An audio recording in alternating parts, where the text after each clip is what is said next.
When my son told me to disappear instead of giving him a Christmas gift, I packed my bags and left without looking back. I didn't shout or beg. I simply vanished from the life I had built around him for decades. That moment wasn't just a breaking point. It was a spark that lit a fire inside me I never knew existed. For years, I had been the backbone of our family, working 2 jobs to support my son Jordan and his family after my husband passed away. I managed his mortgage payments, helped with the kids, and was always there when they needed me. But none of that mattered when he looked me straight in the eye and said words colder than any winter wind. "Mom, instead of a gift, just disappear." I still remember the ache in my chest and the silence that followed. The betrayal cut deeper than I could express. How had I become invisible to the very people I sacrificed so much for? Financial struggles had made me vulnerable. I had sold my small house to help with their expenses, trusting that family meant more than money. But Jordan's words shattered that trust. Justice must be restored. You won't believe what I did next. Before we continue, please subscribe and tell me where you're watching from in the comments. If you've ever felt invisible in your own family, you're not alone. That Christmas night, I sat alone in my small apartment, the silence louder than any argument. I pulled out my bank statements and began calculating every penny I had given them over the years. Mortgage contributions totaling $25,000 a year, school fees for the kids at $10,000 annually, groceries, repairs, and gifts adding thousands more. Over 5 years, that added up to nearly $200,000 poured into their lives. The next morning, I took my first step toward reclaiming my dignity. I canceled the mortgage payment. When Jordan called in a panic, I simply said, "I'm taking a break." His voice cracked, revealing a dependence I hadn't expected. The power balance had shifted, and I was just getting started. Jordan's anger soon turned to insults. He called me selfish and ungrateful, mocking my efforts as old-fashioned and unnecessary. But I kept my cool. I told him I'd be happy to help, on my terms. I agreed to meet for coffee, but secretly planned my next move. I invited Jordan and his family to a holiday dinner at a local restaurant where friends and neighbors gathered. Little did they know I had brought evidence, bank statements, text, messages, and emails that revealed their pattern of exploitation. I stood in front of the room and exposed the truth with calm precision, watching as the faces around the table shifted from surprise to shame. Jordan's facade cracked. His wife, Natalie's eyes filled with tears. The room's sympathy turned toward me. "Enjoy the consequences," I said, before leaving with my head held high. In the weeks that followed, the family faced foreclosure, lost social standing, and severed relationships. I refused their desperate pleas for forgiveness and help. Instead, I focused on rebuilding my life. I found peace in a new community, surrounded by friends who respected me and loved me for who I was, not my bank account. If you found strength in this story, please like, subscribe, and share your thoughts. For more stories of justice and resilience, click here. Remember, real family doesn't come with a price tag. It comes with respect. After that bitter Christmas night, I sat down with all my financial records spread across the kitchen table. Every bank statement, every receipt, every transfer to Jordan's account, I scrutinized them all. For 5 years, I had been sending him $2,000 every month to help cover the mortgage. That's $2,000 times 12 months times 5 years, $120,000. On top of that, I had paid $15,000 for my grandchildren's school fees and spent thousands more on groceries, utilities, and repairs around their house. All told, I had poured nearly $160,000 into supporting a family that had long stopped appreciating me. With that figure in mind, I knew it was time for my first strike. I logged into my bank account and canceled the monthly mortgage transfer. I felt a quiet satisfaction as I confirmed the cancellation. This wasn't about money anymore. It was about respect. Within days, Jordan called me, panic dripping from his voice. "Mom, the mortgage payment didn't go through. Are you having problems with your account?" he asked, trying to keep his tone casual. I replied calmly, "No problems on my end. Maybe it's time you handled a few bills on your own." Jordan's silence on the other end told me everything I needed to know. The house was his pride, his security, and without my help, the cracks were beginning to show. Next, I contacted the school and informed them that my tuition support for the kids would no longer continue. When Natalie called me in tears, begging for a solution, I simply said, "I've given more than enough. It's time you stood on your own feet." The sudden financial pressure rattled the family, exposing how deeply dependent they had become on my support. For the first time in years, they realized I wasn't an endless resource, and that scared them. This was only the beginning. A week after cutting off the payments, Jordan showed up at my apartment, his face flushed with frustration and anger. "Mom, this isn't how family works," he said, voice sharp and dripping with entitlement. "You think you can just hold us hostage because you're feeling bitter? You're acting like some desperate charity case.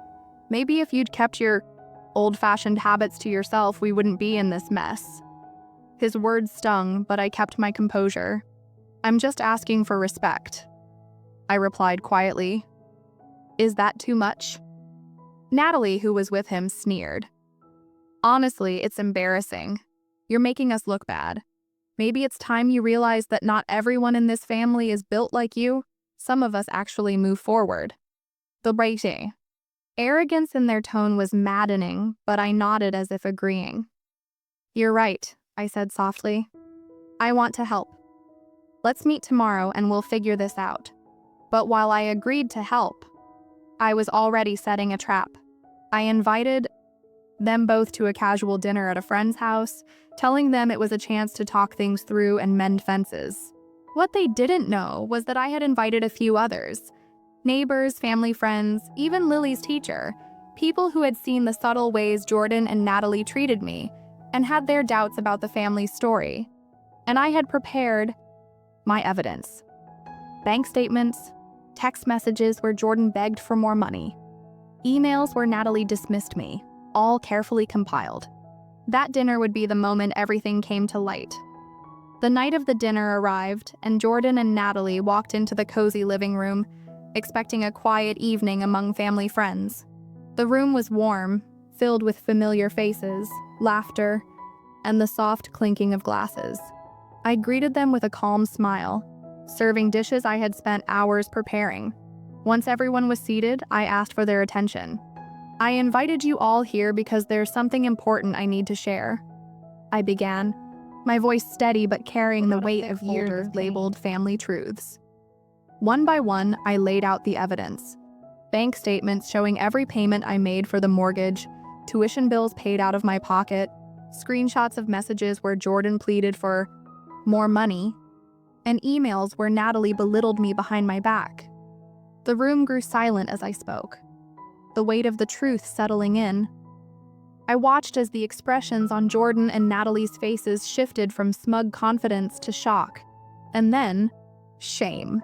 Neighbors whispered, friends exchanged glances, and Lily's teacher, sitting quietly in the corner, nodded solemnly. "You treated me like charity," I said, locking eyes with Jordan. "You laughed at the idea that I mattered beyond what I could give. But here's the truth. You took from me, and now everyone knows." Jordan's jaw tightened, and Natalie's eyes brimmed with tears, but no one spoke in their defense. The room's sympathy was unmistakably with me. Rising gracefully, I looked around the room once more. "Enjoy the consequences," I said firmly, before turning and walking out, leaving behind the silence of accountability. That night marked the beginning of their downfall, and for me, the start of reclaiming my dignity. In the weeks following that dinner, the consequences hit Jordan, and Natalie hard and fast. Without my mortgage payments, the bank sent foreclosure notices. Their once proud home was now a symbol of their reckless dependence on me. Word spread in the neighborhood about their treatment of me, and their social circle began to shrink. Invitations stopped coming, and whispers of their greed followed them everywhere. Jordan lost his job shortly after, a victim of workplace gossip and a dwindling reputation. Natalie's fitness studio saw a sharp decline in clients, as loyal customers distanced themselves after hearing about the family drama. One afternoon, Jordan called me, voice shaky and desperate. "Mom, please, can we talk? We need your help. We'll pay you back, I promise." I listened quietly, my heart steeled by months of betrayal.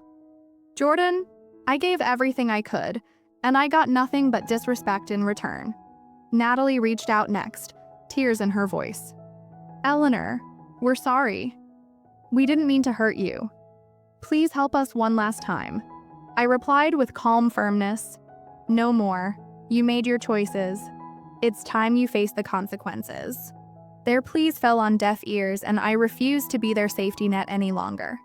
Instead, I focused on building a new chapter of my life, free from the weight of their demands and disrespect. Freed from the constant strain of supporting Jordan and his family, I began to rebuild my life on my own terms. I found a small but cozy apartment in a friendly neighborhood where the neighbors waved hello and invited me to community events. For the first time in years, I focused on myself, taking long walks in the park, rediscovering my love for painting, and even joining a book club where I met people who genuinely cared. Financially, I stabilized. With the money I had saved and careful budgeting, I started investing wisely and even took a part-time job at a local library. Not because I needed the money, but because I enjoyed being around books and people who appreciated me. My stress lessened, and so did the aches I'd carried for years. More importantly, I found a new family. People who chose me for who I was, not what I could give. Dana, my niece from Virginia, became a pillar of support, always checking in on me and sharing stories about my granddaughter Ellie, who called me Nana Ellie, with affection that warmed my heart. These new relationships stood in sharp contrast to the toxicity I had left behind. Here, there was respect, kindness, and genuine love, not greed or entitlement. For the first time in a long time, I felt peace. I was no longer just someone's provider. I was Eleanor, the woman who reclaimed her dignity and built a life worth living. Even now, months later, Jordan and Natalie are still struggling. The foreclosure went through, and they've moved into a small apartment far from the neighborhood they once flaunted. Jordan's job hunt has been difficult, and Natalie's fitness studio never fully recovered. Their pride is gone, and with it, the respect they once demanded without giving any in return. Meanwhile, I sit on my porch every evening, sipping a cup of chamomile tea, watching the sunset paint the sky in warm hues. The air carries the soft scent of jasmine, and the quiet brings a calm I never thought possible. I spend time with friends who cherish me for who I am, not for what I provide. This simple peace is my true reward. If you found justice in this story, please like, subscribe, and share your thoughts below. For another story of strength and resilience, click here. Remember, real family doesn't have a price tag. It's built on respect and love.